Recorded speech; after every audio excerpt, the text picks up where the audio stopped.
Part 2 of A Soldier's Diary, June 12. Asked the mayor about my Englishman. Apparently he is a real hermit, and although he has lived in the village for 23 years, they know nothing about him. He is a fishing maniac, and they say he spends most of his time on the river. Pity I am not a novelist. What wasted possibilities for a real thriller. June 13. Starting work on the construction of a new rifle range up in the hills so that the men can keep in trim. Pleasant evening fishing. June 14. Busy day on the rifle range, but knocked off work early for company inspection by the Commander Royal Engineers. I think he was fairly pleased with us, and he brought a message of congratulation to us from the divisional commander for our work at Ypres.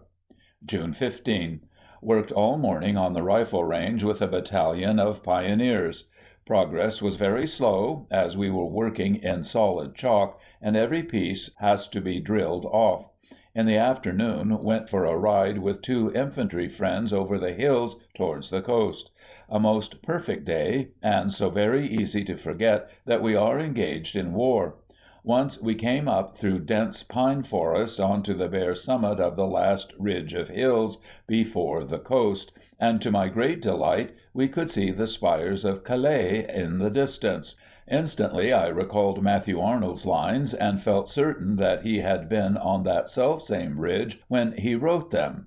1,000 knights have reined their steeds to watch this line of sand hills run along the never silent strait to Calais, glittering in the sun.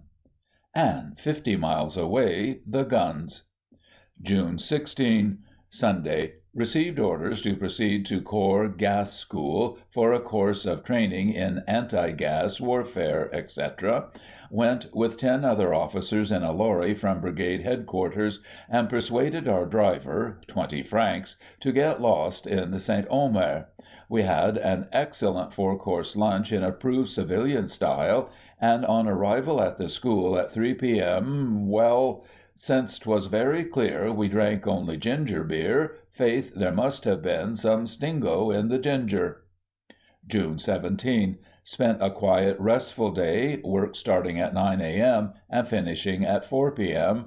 Wrote letters in the evening and early to bed. June 18.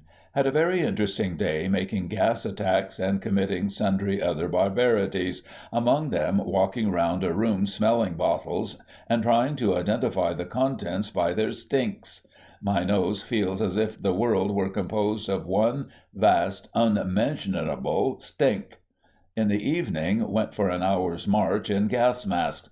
What sublime, unutterable joy to get them off again. June 19. Nothing doing at the school, so we made up a party and again tasted the somewhat bitter sweets of semi-civilization. June 20. Boring day, fed up. June 21. Manufacturing stinks all day. Will be heartily glad to see the company again. June 22. Examination and end of the course. Thank God.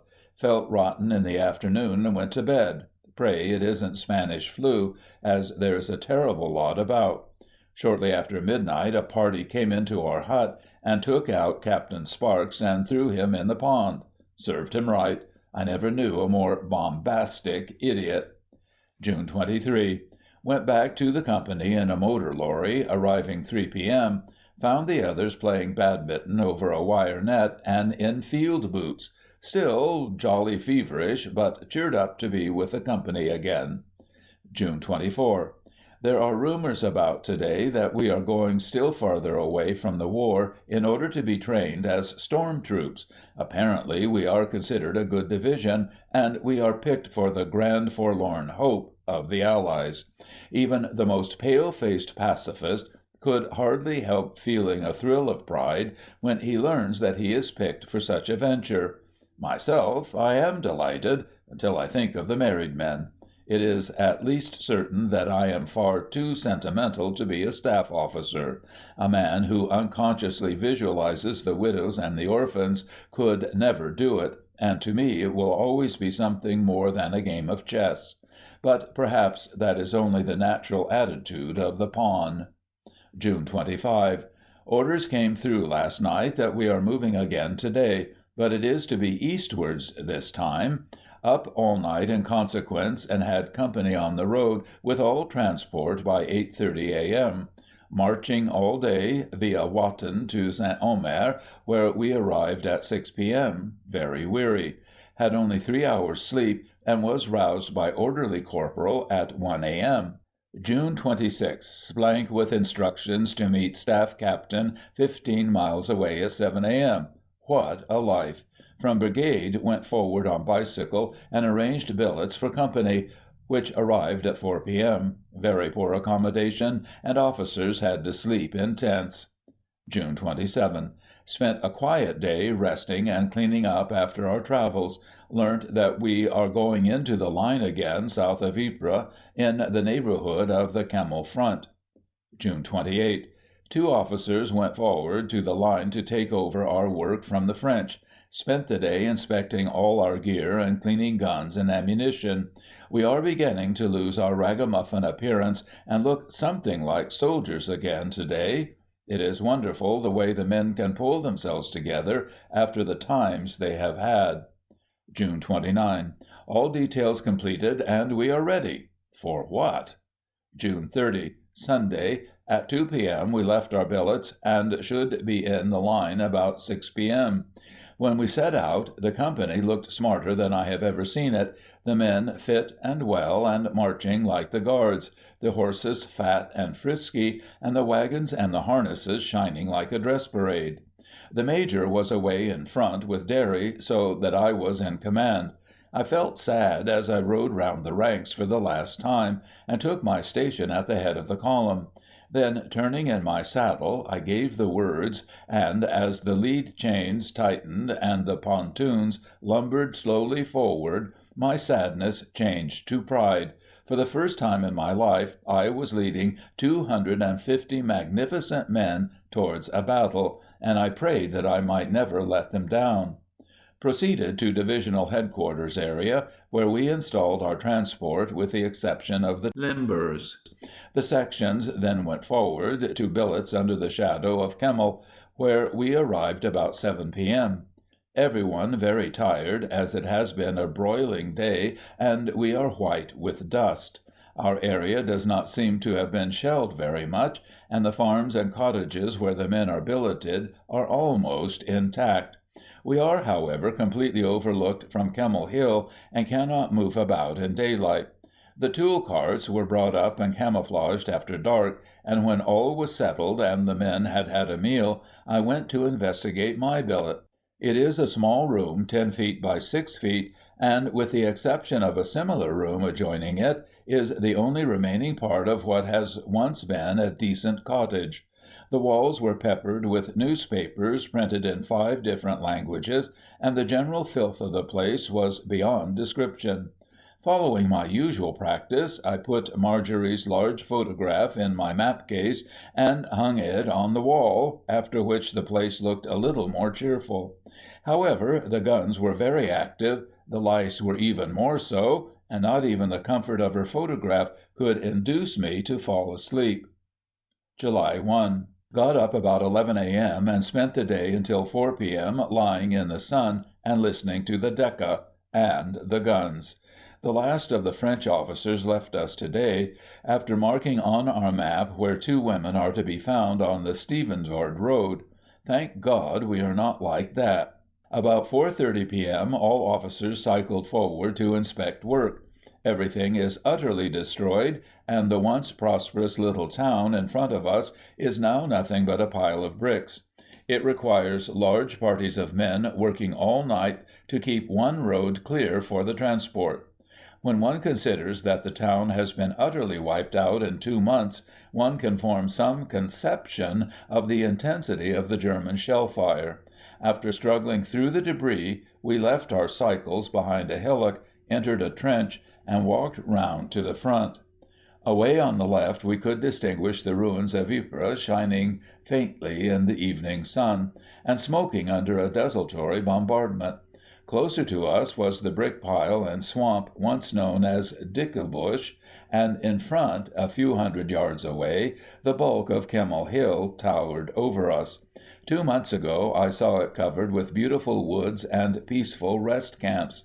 Now it is a bare, brown pile of earth, and only a few shattered tree stumps in the shell holes remain to mock the memory of its verdant beauty. The whole of Kemmel Hill and the valley and the ravines in front are one solid mass of shell holes. The earth has been turned and turned again by shell fire, and the holes lie so close together that they are not distinguishable as such. The ground in many places is paved with shrapnel balls and jagged lumps of steel. In 10 square yards you could pick up several hundredweight. There was a magnificent view of all the Boche forward lines, but of course he has a much better view of ours, and also of our back areas. They say it is death to move a finger in front of the hill, and all our work will have to be done at night. On our way back we came across an old French battery position, which had apparently been defended to the end in the great struggle. The guns were right in the open, and must have caught the full blast of the German fire, for the limbers were all shattered to pieces, and many of them were turned over into the shell holes. The gunners were killed to a man round their pieces, and could have no finer monument than their pile of empty shell cases.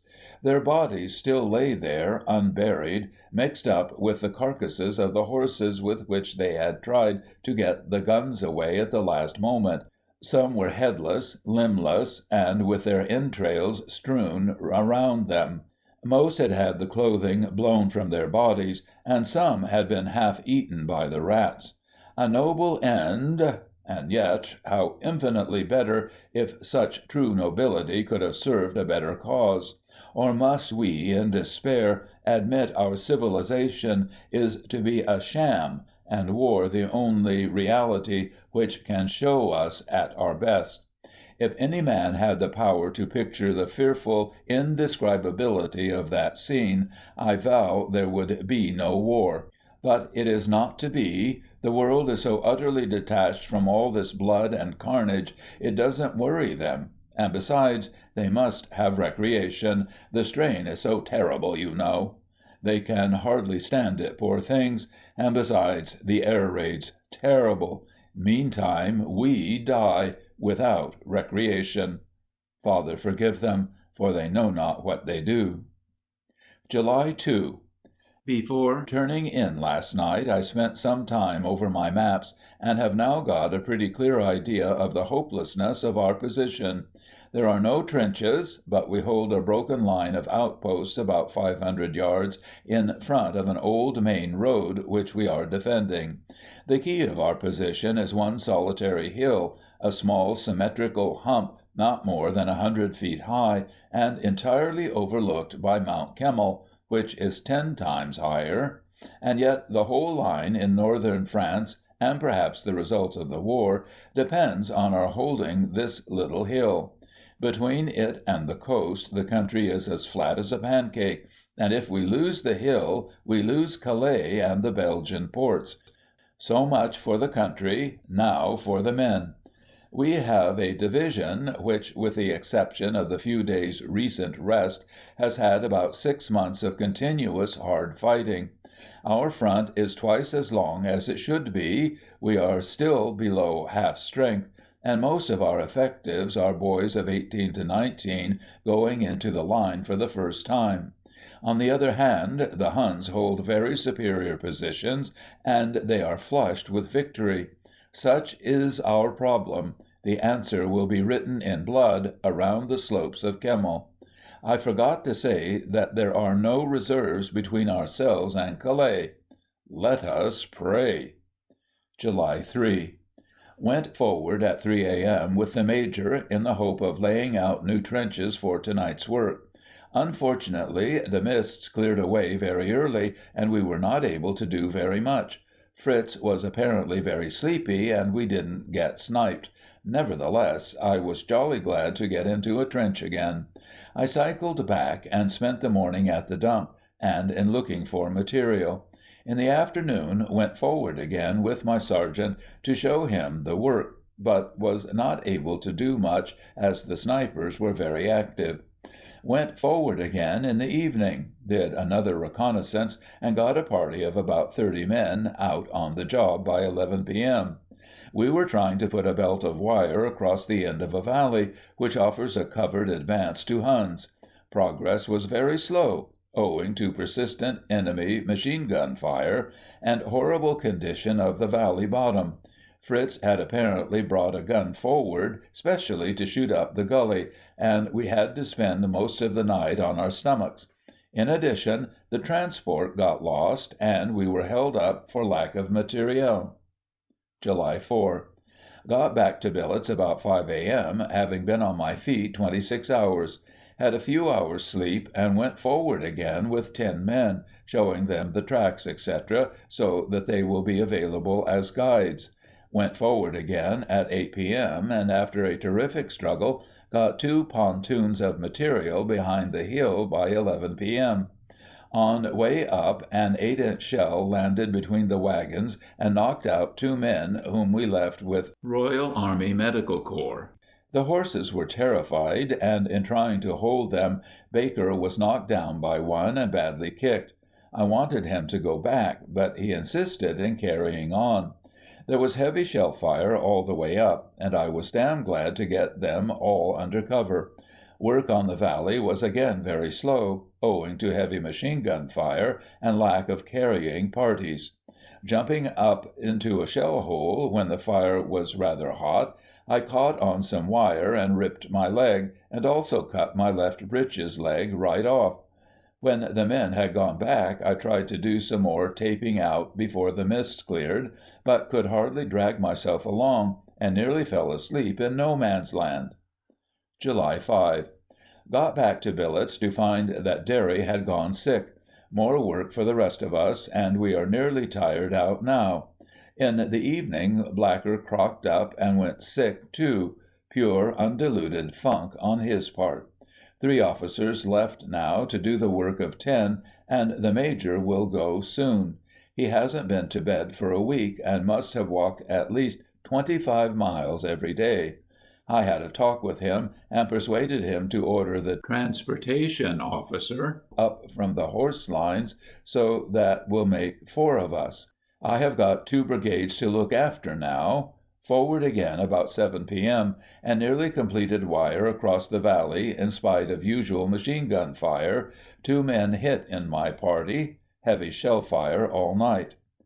July 6. Coming home about 4 a.m., I met the Major alone, and, although nearly finished, I went back to help him to lay out a new line. Poor old Major is nearly done, but he will drop before he gives in. I hope we can last until some more officers come, but my eyes are jumping and my head sings like a tornado. How few people must know what it is like to be really exhausted in the body, and yet to have a mind which drives you on. To make your heart and nerve and sinew still serve your turn long after they are gone, and so hold on when there is nothing in you except the will which says to them, "Hold on." I hope we can. July 7. Beginning to get used to feeling tired and think we can stick it now. We are all jumpy and are too far gone to talk or read the paper.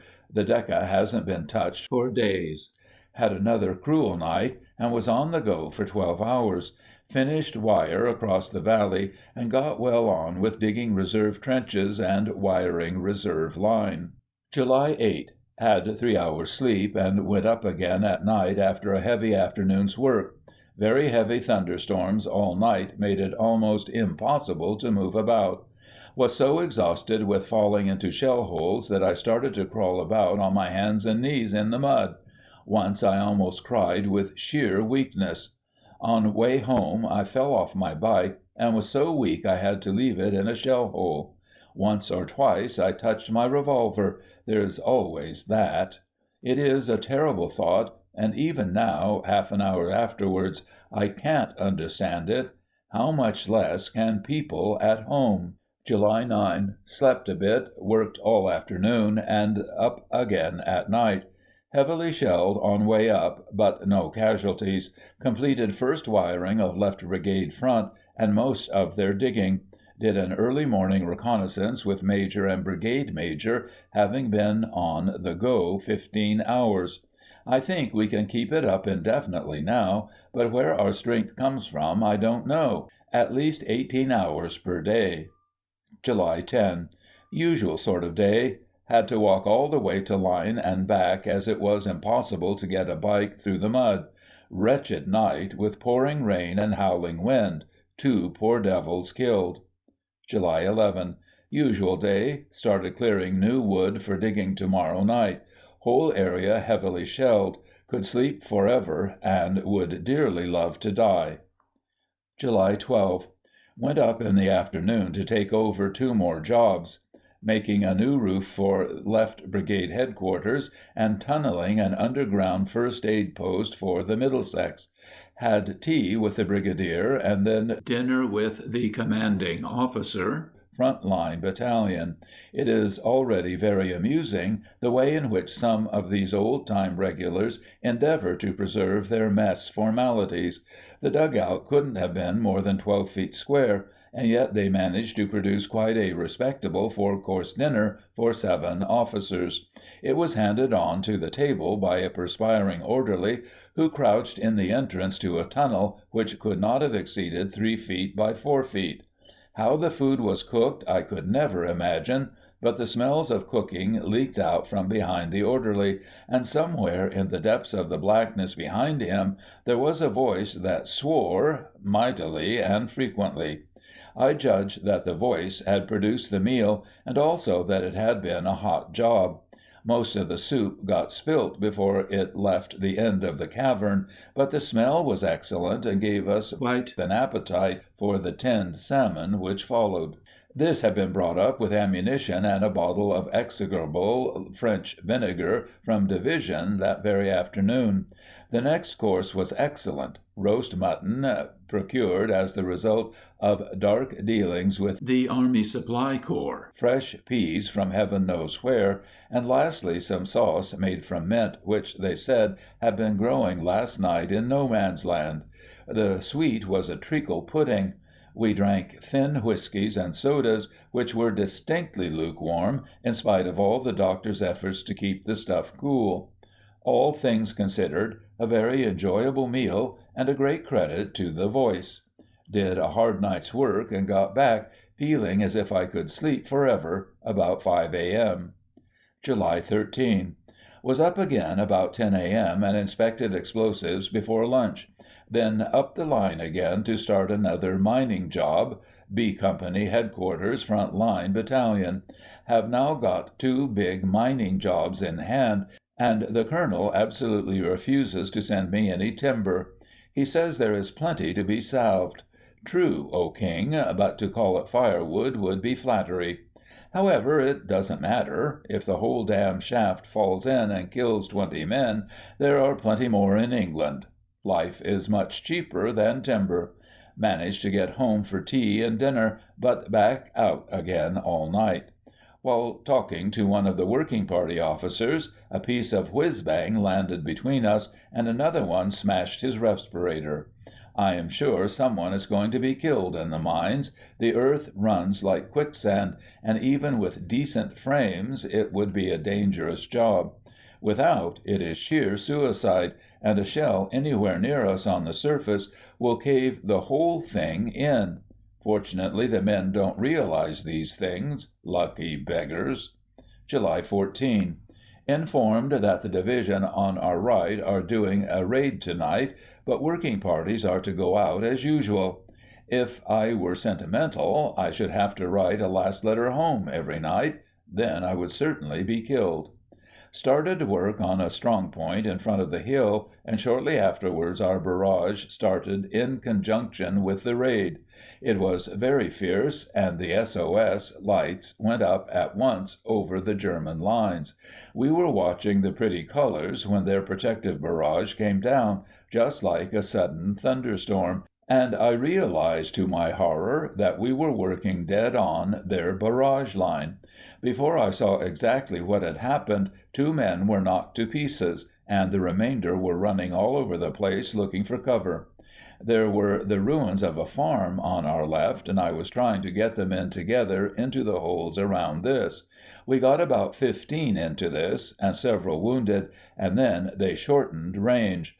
A salvo came bang up on top of us. There was a great lurid flash and a roar by my feet, and I thought I was done for. I went clean off my feet and was blown several yards, but got up and found I was untouched, but nearly blind and awfully dizzy. I heard someone calling, and found McDougall. He had been knocked over by the same shell, and was quite blind. We crawled into a hole together and waited to get our breath. The shells were coming just round us in solid masses, so close that we could feel the earth heaving, and once or twice we were half buried. I had lost my bearings completely, and McDougall was still blind and apparently dazed, for he wouldn't answer when I shouted in his ear. Then I felt alone, and I thought I would go mad. There were rats in the same hole with us, screaming with terror, and all the time those blasted shells. Crash, crash, crash. I felt I must do something, so I looked over into the next shell hole and saw that it was part of an old trench. I shoved McDougall over, and together we flopped down into it and felt much safer, as it was deeper than the one we had left. Then I started to crawl along the trench, and to my great delight we found some of the men. For 3/4 of an hour we lay in that ditch with the earth jumping and falling all around us. At times the whole trench seemed to move 3 or 4 feet. A ration party out on the mule track hadn't got much good cover, and we could hear the poor devils moaning and screaming as some of the others tried to drag them back to the aid post. Some of the kids in our trench began to cry, and I felt like it myself. We were all choking, and the valley was so full of smoke and dust that I couldn't even see the very lights which were less than 300 yards away, only the great red splashes of fire where the shells burst. It seemed to last for hours, the steady crashing of the bursts, the whine of the flying pieces, and all around the screaming of shattered men who had once been strong. And then the smell, which, if a man has known it once, will haunt him to the end of time, the most sickly, nauseating stench in the world, the combined smell of moist earth, high explosive, and warm human blood. God, in thy mercy, let me never again hear anyone speak of the glory of war. About 1:30 the noise stopped, almost as suddenly as it had begun, but he put down 2 more barrages, one at 2 a.m. and one at 2:30, had an awful headache when I got to bed. End of Part 2.